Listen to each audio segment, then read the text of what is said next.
Good morning all of you. ഒരു minute പ്രാർത്ഥനയോടുകൂടി നമുക്ക് നമ്മുടെ ക്ലാസ്സുകൾ ആരംഭിക്കാം.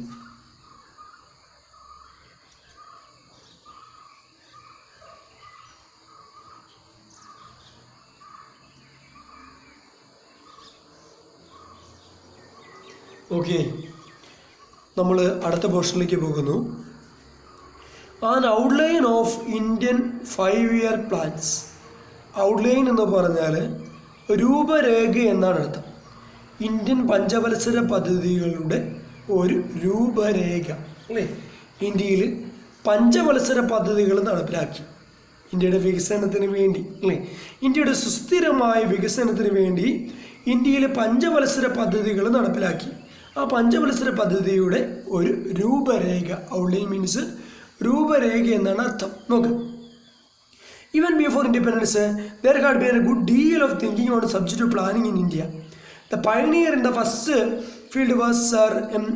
Visvesvaraya, who published his work Planned Economy for India in 1934. കണ്ടോ, ഇന്ത്യക്ക് സ്വാതന്ത്ര്യം കിട്ടുന്നതിന് മുമ്പ് തന്നെ ഇന്ത്യയിൽ ആസൂത്രണങ്ങൾ, പ്ലാനിങ് എന്താ മക്കളെ, ആസൂത്രണങ്ങളൊക്കെ ആരംഭിച്ചിരുന്നു അല്ലേ, സ്വാതന്ത്ര്യം കിട്ടുന്നതിന് മുമ്പ് അല്ലേ. അപ്പോൾ ഇതിന് ഏറ്റവും നേതൃത്വം കൊടുത്ത വ്യക്തി എന്ന് പറയുന്ന ആൾ എം വിശ്വേശ്വരയ്യ എന്ന് പറയുന്ന ആളാണ്. അദ്ദേഹത്തിൻ്റെ പുസ്തകത്തിൻ്റെ പേരാണ് പ്ലാൻഡ് എക്കണോമി ഫോർ ഇന്ത്യ എന്നാണ് പ്രസിദ്ധീകരിച്ചത് 1934 അല്ലേ. അപ്പോൾ സ്വാതന്ത്ര്യം കിട്ടുന്നതിന് മുമ്പേ പഞ്ചവത്സര പദ്ധതിയെക്കുറിച്ചോ അല്ലെ ആസൂത്രണത്തെക്കുറിച്ചോ ഒക്കെ ഇന്ത്യയിൽ ആലോചനകളൊക്കെ നടന്നിരുന്നു അല്ലേ. അപ്പോൾ ഇതിന് നേതൃത്വം കൊടുത്ത വ്യക്തിയുടെ പേര് ഓർക്കുക, സർ എം വിശ്വേശ്വരയ്യയാണ്. അദ്ദേഹത്തിൻ്റെ പുസ്തകത്തിൻ്റെ പേര് പ്ലാൻഡ് ഇക്കോണമി ഫോർ ഇന്ത്യ. 1934 ഇത് പ്രസിദ്ധീകരിച്ചു. But serious economic planning was started in India only after independence. കണ്ടോ, അപ്പം സ്വാതന്ത്ര്യം കിട്ടുന്നതിന് മുമ്പ് ആലോചനകളൊക്കെ നടന്നു, പക്ഷെ സീരിയസ് ആയിട്ട് ആലോചനകളൊക്കെ നടന്നത് പ്ലാനിങ്ങിനെ കുറിച്ച്, ആസൂത്രണത്തെക്കുറിച്ച് ഒക്കെ ആലോചനകളൊക്കെ ആരംഭിച്ചത് സ്വാതന്ത്ര്യം കിട്ടിയതിന് ശേഷമാണ്, ആഫ്റ്റർ ഇൻഡിപെൻഡൻസ് അല്ലേ. സ്വാതന്ത്ര്യം കിട്ടിയതിന് ശേഷമാണ്. A planning commission was set up in 1950 under the chairmanship of the late prime minister Pandit Jawaharlal Nehru. കണ്ടോ, അങ്ങനെ 1950 ഇന്ത്യയിൽ ഒരു ആസൂത്രണ കമ്മീഷൻ, പ്ലാനിംഗ് കമ്മീഷൻ രൂപീകൃതമായി. അതിൻ്റെ ചെയർമാൻ, അധ്യക്ഷൻ ആരായിരുന്നു? നമ്മുടെ നേരത്തെ പ്രധാനമന്ത്രിയായിരുന്ന ജവഹർലാൽ നെഹ്റു ആയിരുന്നു. കിട്ടിയോ?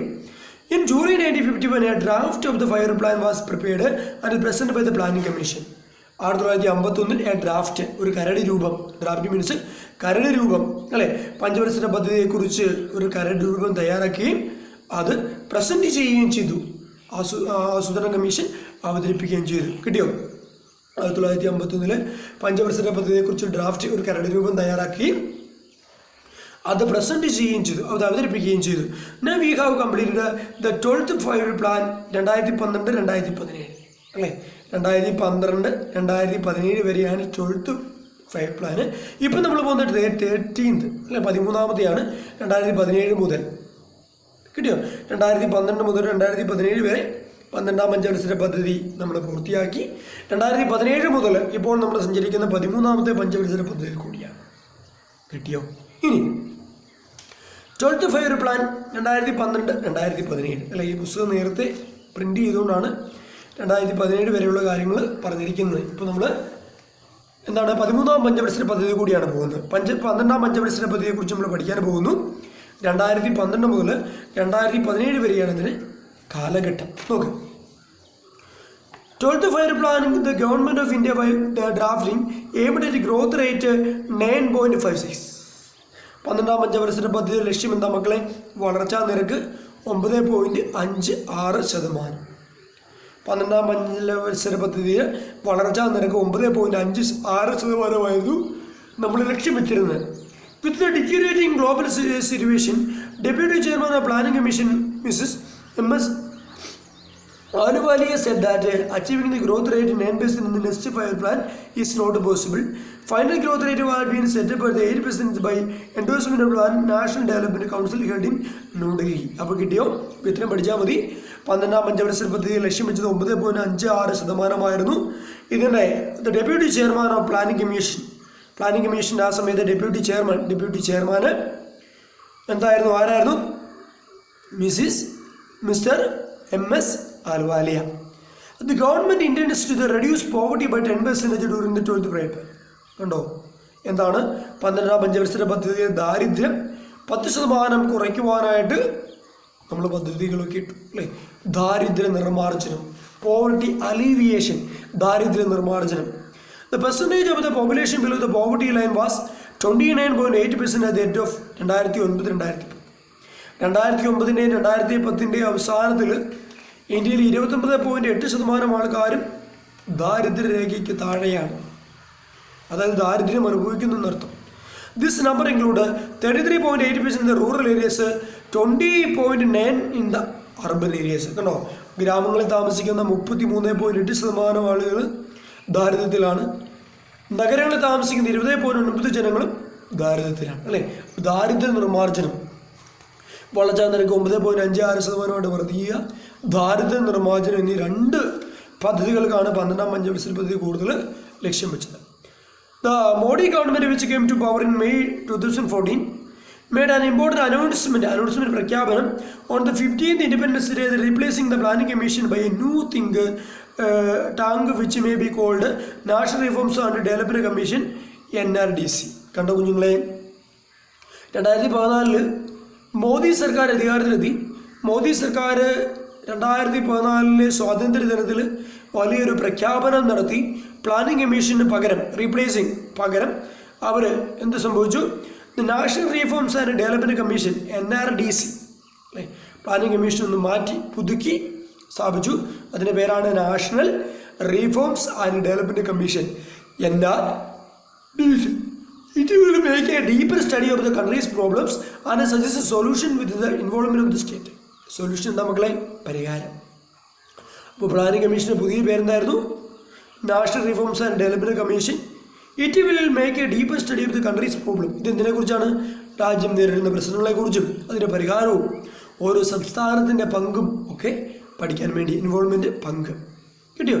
അപ്പോൾ നമ്മുടെ രാജ്യം നേരിടുന്ന പ്രശ്നങ്ങൾ എന്തെല്ലാം, അതിന് കൃത്യമായ പരിഹാരം എന്തെല്ലാം അല്ലേ, ഓരോ സംസ്ഥാനത്തിൻ്റെയും ഇതിനുള്ള പങ്ക് എന്താണ്, അതിനെക്കുറിച്ചൊക്കെ പഠിക്കാൻ വേണ്ടിയാണ് എന്താണ് national reforms and development commission രൂപീകൃതമായത്. Nehru, who admired Stalin, set up a planning commission in 1950 in a Soviet style to prepare the development path of India.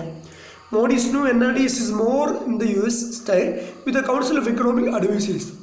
The essence of Modi's scheme is maximizing governments and minimum government. കണ്ടോ കുഞ്ഞുങ്ങളെ? അപ്പം നമ്മുടെ ജവഹർലാൽ നെഹ്റു ആണ് planning കമ്മീഷനൊക്കെ രൂപീകരിച്ചത്. ഇതിനെയൊക്കെ പ്രകീർത്തിച്ചു സ്റ്റാലിൻ അല്ലേ, സ്റ്റാലിനൊക്കെ പ്രകീർത്തിച്ചു, പൂർത്തി പറഞ്ഞു. 1950 രൂപീകരിച്ചത് അല്ലേ, അതൊക്കെ ഓർക്കുക. ഇനി പ്ലാനിംഗ് കമ്മീഷൻ, ആസൂത്രണ കമ്മീഷൻ എന്നാണ് ഇതിൻ്റെ Malayalam. Serious and systematic economic planning was started in India only after independence അല്ലേ. സ്വാതന്ത്ര്യം കിട്ടിയതിന് ശേഷമാണ് വളരെ സീരിയസ് ആയിട്ട് നമ്മൾ എന്താണ് പ്ലാനിംഗ് കമ്മീഷനെ കുറിച്ചൊക്കെ ചിന്തിച്ചു തുടങ്ങിയത്. സ്വാതന്ത്ര്യം കിട്ടിയതിന് ശേഷം അല്ലേ. സ്വാതന്ത്ര്യം കിട്ടുന്നതിന് മുമ്പ് ചിന്തിച്ചാൽ വല്ല പ്രയോജനമുണ്ടോ? ബ്രിട്ടീഷുകാർ ഭരിച്ചുകൊണ്ടിരുന്നപ്പോൾ ഇന്ത്യയുടെ വികസനത്തിന് വേണ്ടി എന്തെങ്കിലും പ്ലാനിംഗ് കമ്മീഷനോ ഒക്കെ തുടങ്ങുമോ? അപ്പോൾ സ്വാതന്ത്ര്യം കിട്ടിയതിന് ശേഷമാണ് ഇന്ത്യയിൽ പ്ലാനിംഗ് കമ്മീഷനെ കുറിച്ചൊക്കെ സീരിയസ് ആയിട്ട് ചിന്തിച്ചു തുടങ്ങിയത്.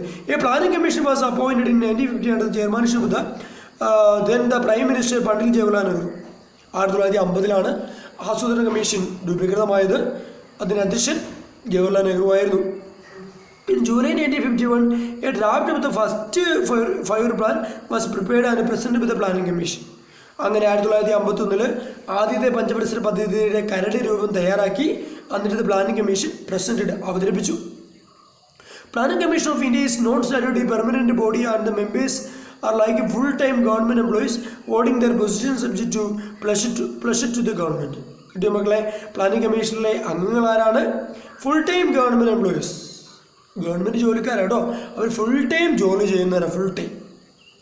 The composition of the commission had undergone changes since its inception, with the Prime Minister as executive chairman. Commission has nominated a deputy chairman who is given the rank of full cabinet minister. Mr. Montague Singh Ahluwalia is presently the deputy chairman of the commission. Presently, ഇപ്പോൾ planning കമ്മീഷൻ്റെ ചെയർമാനാണ് Montagu Singh ആലുവാലിയ. Cabinet ministers with certain important portfolios act as a part-time members of the commission, while full-time members are experts of various fields like economics, industry, science and general administration. നമ്മൾ കണ്ടു government ജോലിക്കാരാണ് ഇതിനകത്ത് full time മെമ്പേഴ്സിനെ എവിടെ നിന്നൊക്കെ തിരഞ്ഞെടുക്കുന്നത്?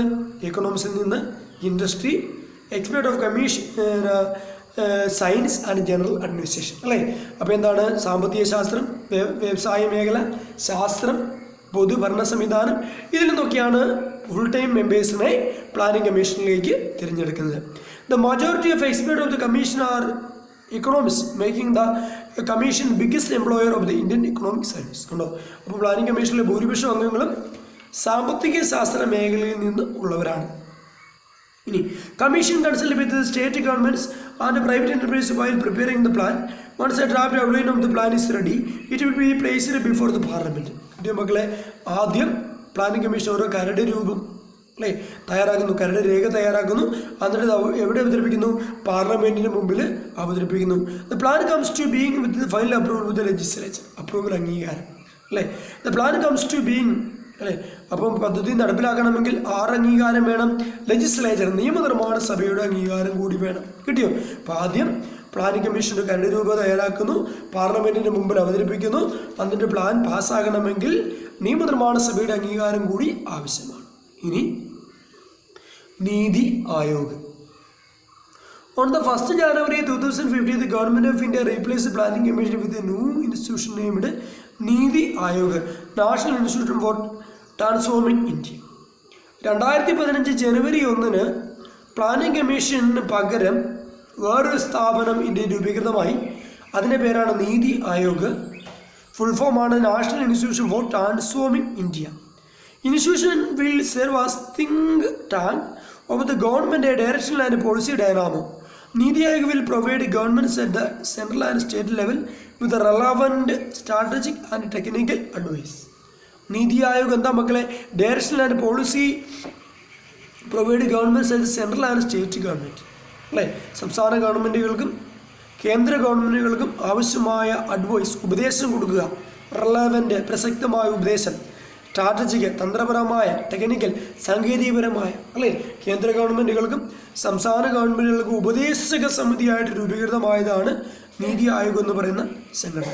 It includes matters of national and international importance on economic front, dissemination of best practice from within the country as well as from other nations, the infusion of new policy ideas, a specific issue based support. അപ്പം 2015 India government രൂപീകൃതമായ അല്ലെ planning കമ്മീഷനുമായി രൂപീകൃതമായ NITI Aayog.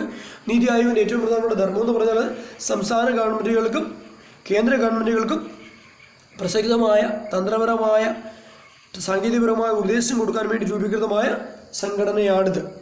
നീതി Aayog will have prime minister as chairman. ഇതിന് chairman അധ്യക്ഷൻ പ്രധാനമന്ത്രിയാണ്. Vice chairman cum chief executive officer. Chief executive ഓഫീസറാണ് vice chairman. 5 full time members, 5 full time members ഉണ്ട്. 2 part time members, 2 part time members ഉണ്ട്. Apart from 4 central government ministries. India has 29 states and 7 union territories with different economic, social and literacy condition. With these diversities in the country, how can the same policy applicable to the state? Therefore, we need to respect these diversities and make policies accordingly. Government says that Niti Aayog will do this. കണ്ടോ മക്കളെ, എന്താണ്? ഇന്ത്യയിൽ 21 സംസ്ഥാനങ്ങളുണ്ട്, 7 കേന്ദ്രഭരണ പ്രദേശങ്ങളുണ്ട് അല്ലേ. ഓരോരുത്തർക്കും എന്താണ്? Diversities, വിവിധങ്ങൾ, വൈവിധ്യങ്ങളുണ്ട് അല്ലേ. കേരളം പോലെയല്ല തമിഴ്നാട്, തമിഴ്നാട് പോലെയല്ല ആന്ധ്രാപ്രദേശ് അല്ലേ. അപ്പോൾ ഓരോരുത്തർക്കും വൈവിധ്യങ്ങൾ, വ്യത്യാസങ്ങളുണ്ട് അല്ലേ. അപ്പോൾ എന്താണ്? ആ ഓരോ സംസ്ഥാനത്തെയും വ്യത്യാസം ഉൾക്കൊണ്ടുകൊണ്ട് ഓരോ സംസ്ഥാനത്തിൻ്റെ പ്രത്യേകത അനുസരിച്ച് നീതി ആയോഗ് ആ സംസ്ഥാനത്തിൻ്റെ വികസനത്തിന് വേണ്ടി പദ്ധതികളൊക്കെ തയ്യാറാക്കി അവതരിപ്പിക്കും അല്ലേ. എല്ലായിടത്തും ഒരേപോലെ അവതരിപ്പിക്കാൻ പറ്റത്തില്ല. ഓരോ സ്ഥലങ്ങളിലും സാമ്പത്തിക, സാമൂഹിക എന്താണ് ഡൈവേഴ്സിറ്റീസ്, വൈവിധ്യങ്ങളുണ്ട് അല്ലേ. ഈ വൈവിധ്യങ്ങൾ മനസ്സിലാക്കിക്കൊണ്ട് ഓരോ സംസ്ഥാനത്തിന് എന്താണോ ആവശ്യം അതനുസരിച്ച് വികസന പദ്ധതികൾക്ക് നീതി ആയോഗ് തയ്യാറാക്കും. കിട്ടിയോ? Next one, finance commission. Article 280 of the Indian Constitution states that the President will constitute the Finance Commission with the 2 years from the commencement of the Constitution and thereafter at the end of the every 5th year of earlier as demand necessary to him or her. നമ്മുടെ ഭരണഘടനയുടെ 280ാമത്തെ ആർട്ടിക്കിളിലാണ് finance കമ്മീഷനെ കുറിച്ച് സൂചിപ്പിച്ചിരിക്കുന്നത് വരച്ചിട്ടുണ്ടേ article 280. The commission will include a chairman and 4 other members. ഈ കമ്മീഷൻ്റെ അകത്ത് ഒരു അധ്യക്ഷനുണ്ട്, 4 മറ്റുള്ള അംഗങ്ങളുമുണ്ട്. The parliament may by law determine നിർണ്ണയിക്കുക ദ റിക്വസൈറ്റ് ക്വാളിഫിക്കേഷൻ ഫോർ അപ്പോയിൻമെന്റ് members of the commission of the procedure of the selection. Commission defines a financial relation between the central and the state. കാരണം കുഞ്ഞുങ്ങളെ, ഭരണഘടനയുടെ article 280 പ്രകാരമാണ് finance commission രൂപീകൃതമായിരിക്കുന്നത്. എന്താണ്? സംസ്ഥാന ഗവൺമെൻറ്റുകളും കേന്ദ്ര ഗവൺമെൻറ്റുകളും തമ്മിൽ എന്താണ് relation? Commission defines the financial relation, സാമ്പത്തിക ബന്ധമുണ്ട് അല്ലേ? സംസ്ഥാന ഗവൺമെൻറ്റുകളും കേന്ദ്ര ഗവൺമെൻറ്റുകളും തമ്മിൽ സാമ്പത്തിക ബന്ധമുണ്ട് അല്ലേ? സംസ്ഥാനങ്ങൾക്ക് എന്തെങ്കിലും സാമ്പത്തികപരമായി ബുദ്ധിമുട്ടുകളുമ്പോൾ കേന്ദ്ര ഗവൺമെൻറ് നമ്മളെ സഹായിക്കുന്നു, അത്രേ ഉള്ളൂ. ഒന്ന്, distribution of the net producers of taxes between the central and the state is to be respective to contribution to taxes അല്ലേ? നികുതി ലഭിക്കുന്നത് അല്ലേ? നികുതി ലഭിക്കുന്നത് കേന്ദ്ര ഗവൺമെൻറ്റും സംസ്ഥാന ഗവൺമെൻറ്റും തമ്മിൽ എന്ത് ചെയ്യുന്നു? വിതരണം ചെയ്യുന്നു അല്ലെ? വീതിച്ചെടുക്കും അല്ലേ? നികുതി ലഭിക്കുന്നത് കേന്ദ്ര ഗവൺമെൻറ്റിലേക്ക് ലഭിക്കുന്ന നികുതി സംസ്ഥാന ഗവൺമെൻറ്റിലേക്ക് നികുതി അല്ലേ? സെപ്പറേറ്റ് നികുതി ലഭിക്കുന്നു. 2, commission decides the factors governing grants in aid to the state and the magnitude of the same അല്ലേ? കേന്ദ്ര ഗവൺമെൻറ്റിൽ നിന്ന് നമുക്ക് ഗ്രാൻഡ്സ് ഇൻ എയ്ഡ്, സഹായം അല്ലേ? കേന്ദ്ര ഗവൺമെൻറ്റിൽ നിന്ന് ഓരോരോ സംസ്ഥാനങ്ങൾക്ക് സഹായങ്ങൾ ലഭിക്കുന്നു. 3, it workers with the state finance commission as suggest measures to argument consolidated fund of the state to provide additional resource to panchayat and municipalities in the state അല്ലേ? പഞ്ചായത്തിൻ്റെ വികസനം, മുനിസിപ്പാലിറ്റികളുടെ വികസനം, അതിനുവേണ്ടി സംസ്ഥാന ഗവൺമെൻറ്റുകളുടെ കേന്ദ്ര ഗവൺമെൻറ്റുകളുടെ പ്രത്യേക ആനുകൂല്യങ്ങൾ, പ്രത്യേക പാക്കേജുകളൊക്കെ ലഭിക്കുന്നു. ഒന്നാമത് നമ്മൾ കണ്ട എന്താണ്? കേന്ദ്ര ഗവൺമെൻറ്റിൽ നിന്ന് സംസ്ഥാന ഗവൺമെൻറ്റുകളും നികുതി വരുമാനം. 2 നമ്മൾ കണ്ടു സംസ്ഥാന ഗവൺമെൻറ്റുകൾക്ക് കേന്ദ്ര ഗവൺമെൻറ്റിൻ്റെ ധനസഹായം. പിന്നെ നമ്മൾ കണ്ടു പഞ്ചായത്തുകൾക്ക് മുനിസിപ്പാലിറ്റികൾക്കൊക്കെ കേന്ദ്ര ഗവൺമെൻറ്റിൻ്റെയും സംസ്ഥാന ഗവൺമെൻറ്റിൻ്റെയും ഒക്കെ സഹായം. The first finance commission of India came in to force on 22 November 1951. 1951 November 22 ആദ്യത്തെ ഫിനാൻസ് കമ്മീഷൻ ഇന്ത്യയിൽ രൂപീകൃതമായത്. 1951 November 22. Current finance commission 5th under the chairmanship of the N.K. Singh was appointed in 2015 അല്ലേ? ഇപ്പോഴത്തെ ഫിനാൻസ് കമ്മീഷൻ 15ാമത്തെ ഫിനാൻസ് കമ്മീഷനാണ് അല്ലേ? മാറി അല്ലേ? 2017 വരെയുള്ള കാലഘട്ടമാണ് പറയുന്നത്. ഇപ്പോൾ 16 2017 വരെയുള്ള കാലഘട്ടമാണ് പറയുന്നത്. അതിന് ചെയർമാൻ, അധ്യക്ഷൻ എന്ന് പറഞ്ഞാൽ N.K. Singh ആയിരുന്നു. 2017 വരെയുള്ള കാര്യമാണ് കേട്ടോ. അപ്പോൾ എന്താ ഇന്ന് നമ്മൾ പഠിച്ചത്? നമ്മൾ പഞ്ചവത്സര പദ്ധതി രൂപരേഖ പഠിച്ചു, 12ാം പഞ്ചവത്സര പദ്ധതിയെക്കുറിച്ച് പഠിച്ചു, പ്ലാനിംഗ് കമ്മീഷനെ കുറിച്ച് പഠിച്ചു, നീതി ആയോഗിനെ കുറിച്ച് പഠിച്ചു, ഫിനാൻസ് കമ്മീഷനെ കുറിച്ചും പഠിച്ചു. കിട്ടിയോ? അടുത്ത നമുക്ക് പഠിക്കുന്നത് ഗ്രീൻ റെവല്യൂഷൻ, ഒരു ഇമ്പോർട്ടൻ്റ് എസ്സേ ആണ്. മക്കളെല്ലാവരും ഇമ്പോർട്ടൻ്റ് എഴുതി വെച്ചോളുക. അത് നമ്മൾ അടുത്ത ക്ലാസ്സിലേ പഠിക്കുന്നുള്ളൂ. ഇന്നത്തെ ക്ലാസ് നമ്മൾ വൈൻഡപ്പ് ചെയ്യുന്നു. വൈൻഡപ്പ് ചെയ്യുന്നതിന് മുമ്പ് ഇന്നത്തെ ക്ലാസ്സുകളൊക്കെ നിങ്ങൾക്ക് മനസ്സിലായി എന്ന് വിചാരിക്കുന്നു. ക്ലാസ് കണ്ടതിന് ശേഷം ഒരു ലെക്ചറിനോട് പ്രിപ്പയർ ചെയ്ത് വാട്സപ്പിലേക്ക് അയച്ചു തരിക. അയച്ചു തരുമ്പോൾ നിർബന്ധമായിട്ട് നിങ്ങളുടെ പേര് കൂടി നോട്ടിൽ രേഖപ്പെടുത്തിയിരിക്കണം. അപ്പോൾ എല്ലാവർക്കും ഒരു ശുഭദിനം ആശംസിക്കുന്നു. Okay, thank you.